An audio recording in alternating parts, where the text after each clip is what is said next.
کا خدا کا شکر گزارانا ہے۔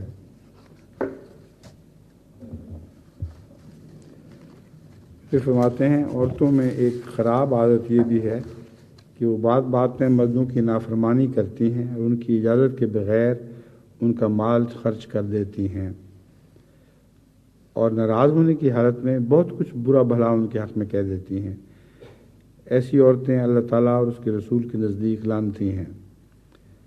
اب یہ جو لعنتی فرمایا ہے بہت سخت لفظ ہے، مگر حقیقت میں اگر کسی گھر کا حال کسی کو معلوم ہو، اور بہت سے لوگوں کو بعض دفعہ ہمسایوں اور دوسروں کی گھروں کی باتیں معلوم ہو جاتی ہیں، تو بعض عورتیں جسے پنجابی میں کپتی کہتے ہیں، فطرتاً کپتی ہوتی ہیں، اور نافرمانی کرنا، بات بات پر بگڑنا اور گالیاں شروع کر دینا، یہ ان کا شیوا ہوتا ہے۔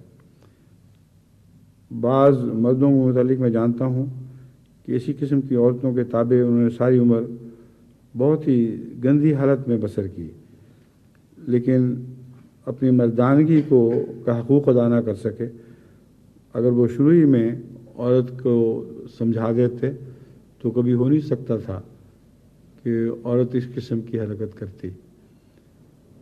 ان کا نام لینا مناسب نہیں، وہ بھی فوت ہو گئے، ان کی بیوی بھی فوت ہو گئیں، اللہ انہیں جنت بخشے اور معاف فرمائے۔ لیکن عورت کے ساتھ شروع ہی سے یہ بات خوب کھول دینی چاہیے کہ جو اصولی باتیں ہیں ان کو میں قربان نہیں کروں گا، کمزوریاں ہیں بہت سی تمہارے اندر ہوں گی، ان میں صبر سے کام لوں گا، لیکن یہ شروع میں ہی سمجھانے کا وقت ہوا کرتا ہے۔ یہ ایک امریکن کہانی میں کئی دفعہ بیان کر چکا ہوں، 1000 دفعہ تو نہیں، مگر وہ ایسی ہے کہ اس موقع پر وہ پھر یاد آ جاتی ہے۔ ایک مرد کی بیوی بہت سخت مزاج تھی اور بہت ہی اس کو دبا کے رکھا ہوا تھا۔ ایک دوسرا شخص تھا، اس کی بیوی بہت ہی مطیع اور فرمانبردار تھی اور ہر بات پہ فوراً کہنا مانتی تھی۔ تو اس کے دوست نے پوچھا اس سے کہ مجھے بھی یہ راز بتاؤ، آخر اب تمہاری بیوی کیوں اتنی فرمانبردار ہے، میری کیوں اتنی سختی کرتی ہے؟ اس نے کہا وقت گزر گیا، اب نہیں کچھ ہو سکتا، جو پہلے دن ہونا تھا ہو گیا۔ تو اس نے کہا پھر بھی بتاؤ تو صحیح۔ اس نے کہا بات یہ ہے کہ ہمارے ہاں رواج تھا کہ اپنی بیوی کو گھوڑے پر بٹھا کے یا گھوڑی پر بٹھا کر اپنے پیچھے بٹھا کر لے جایا جاتا تھا۔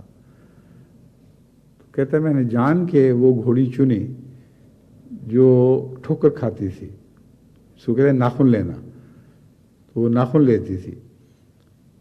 تو ایک دفعہ اس نے ناخن لیا تو میں نے کہا دیٹ از ونس، ایک دفعہ ہو گیا بس۔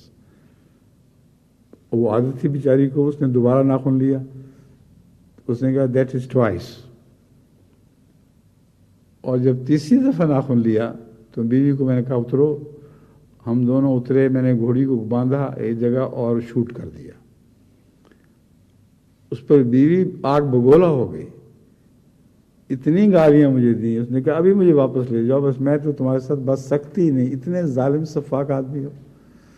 جب وہ بات ختم کر چکی تو میں نے کہا دیٹ از ونس، ایک دفعہ ہو گیا بس۔ اس کے بعد آج تک پھر دیٹ از ٹوائس ہوگا۔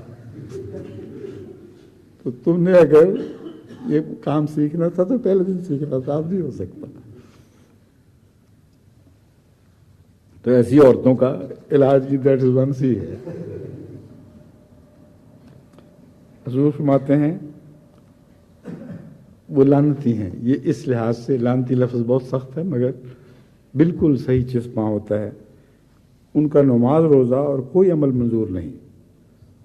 اللہ تعالیٰ صاف فرماتا ہے کہ کوئی عورت نیک نہیں ہو سکتی جب تک پوری خاوند کی فرمانبرداری نہ کرے اور دلی محبت سے اس کی تعظیم نہ بجا لائے اور پس پشت اس کے لیے اس کی خیر خواہ نہ ہو۔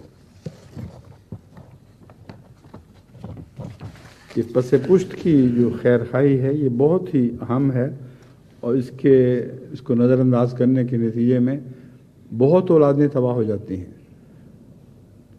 چنانچہ مجھے ایک دفعہ اس بات کا شوق پیدا ہوا تو پتہ کریں کہ بڑے بڑے مخلص لوگوں کی اولادیں جو پھر گئیں اور مرتد ہو گئیں یا ضائع ہو گئیں، کیا وجہ تھی؟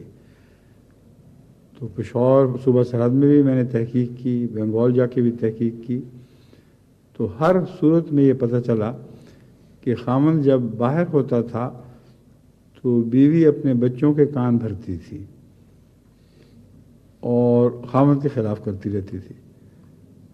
تو غیر حاضری میں خامند کے حقوق ادا کرنا بہت ہی ضروری ہے، اور اگر غیر حاضری میں اس کے خلاف بچوں کے کان میں بری باتیں پھونکی جائیں گی تو بچے باپ کے تو بہرحال نہیں بنیں گے، مگر اکثر پھر وہ ماں کے بھی نہیں بنتے، کسی کے بھی نہیں رہتے، وہ یوں ہی ایک ایسے جہاز کی طرح جس کا کوئی سہارا نہ ہو، موڑنے کی کوئی چیز نہ ہو، وہ طوفانی موجوں میں، جو گناہ کی طوفانی موجیں ہیں ان میں بہکتے پھرتے ہیں۔